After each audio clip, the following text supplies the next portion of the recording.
গল্পের আজকের নতুন গল্প বিভূতিভূষণ বন্দ্যোপাধ্যায়ের লেখা পাহাড়ের নিচে হাট। একটা গ্রামে পাহাড়ের নিচে হাট বসেছে।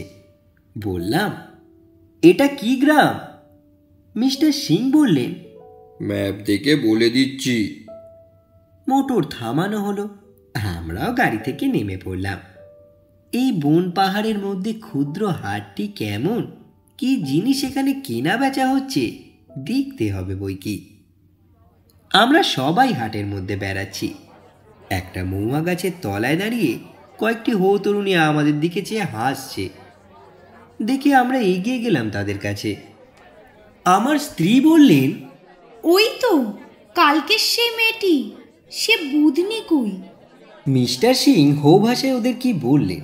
ওরাও কি উত্তর দিল হেসে হেসে। আমি বললাম, কি বলছে ওরা? বলছে, বাবুরা হাট দেখতে এলি? মেয়েগুলি কোত্থেকে এসেছে? ওরা বুদনি কুইয়ের বন্ধু বান্ধব, হাট দেখতে এসেছে। জিনিসপত্র কিনুক না কিনুক, ভালো সাজগোজ করে এদেশে সবাই হাটে আসবেই। হাট ওদের উৎসবের জায়গা। এখানেই 7 দিন পরে পরে 5 গায়ের লোকজনের সঙ্গে দেখাশোনা হয়, গল্প গুজবও হয়। হাটের দিন ওদের কাছে একটা আমোদের দিন। আমরা সকলেই হাটের মধ্যে ঢুকে পড়লাম। অনেক নরনারী জড়ো হয়েছে। মেয়েদের চুলে প্রচুর করমজার তেল, খোঁপা ঢিলে ও বাঁকা, তাতে বন্য ফুল গোঁজা। পুরুষদের প্রায় সকলেরই হাতে তীর ধনুক। তীর ধনুক না নিয়ে কোনো হো যুবক বা বৃদ্ধ পথ চলে না। বিক্রি হচ্ছে যা গোটা সিংভূমের হাটে সাধারণত বিক্রি হয়ে থাকে।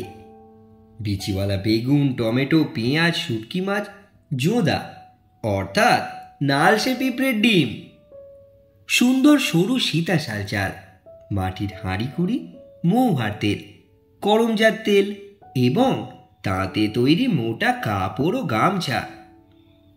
এদেশে মোটা চাল তত বেশি দেখা যায় না, যত দেখা যায় সরু সাদা ধপধপে সীতাশাল চাল। পাহাড়ি পাথুরে জমি নাকি সরু ধানের পক্ষে অনুকূল। বুদনিকুইকে জিজ্ঞেস করা হলো, কি কিনবি রে হাটে? সে হাসতে হাসতে বললে, কিছুই না। তবে কেন এসেছিস? মুরগির লড়াই দেখতে। হ্যাঁ, এই একটা আকর্ষণের বস্তু বটে এদের জীবনে। 10 ক্রোশ হেঁটে এরা আসতে পারে মুরগির লড়াই দেখতে। কোথায় মুরগির লড়াই হচ্ছে রে? হয়নি, ওই গাছের তলায় হবে। হাট ভেঙে গেলে হবে, নয়তো মুরগির লড়াই আরম্ভ হলে হাটে কে থাকবে? কথাটা সত্যি বলেছে বুদনি। কেনা বেচা, ব্যবসা বাণিজ্য, টাকা রোজগার এসব জীবনের অতি তুচ্ছ জিনিস। এর কি দাম আছে জীবনে? আসল জিনিস হলো মুরগির লড়াই। গাছের তলায় মাদল বাজছে, গোলাকারে উৎসুক নরনারী ঠ্যাঙে ছুরি বাঁধা দুটো লড়াইয়ে মোরগের ছটাপটি দেখছে। টুপটাপ মৌহা ফুল ঝরে পড়ছে ওদের মাথার আশেপাশে। সামনে দূরে নীল শৈলমালা, জীবনের সর্বশ্রেষ্ঠ আনন্দ মুহূর্ত। এদের সৌন্দর্য প্রিয়তা ও আমোদ প্রিয়তা লক্ষ্য করবার বিষয় বটে।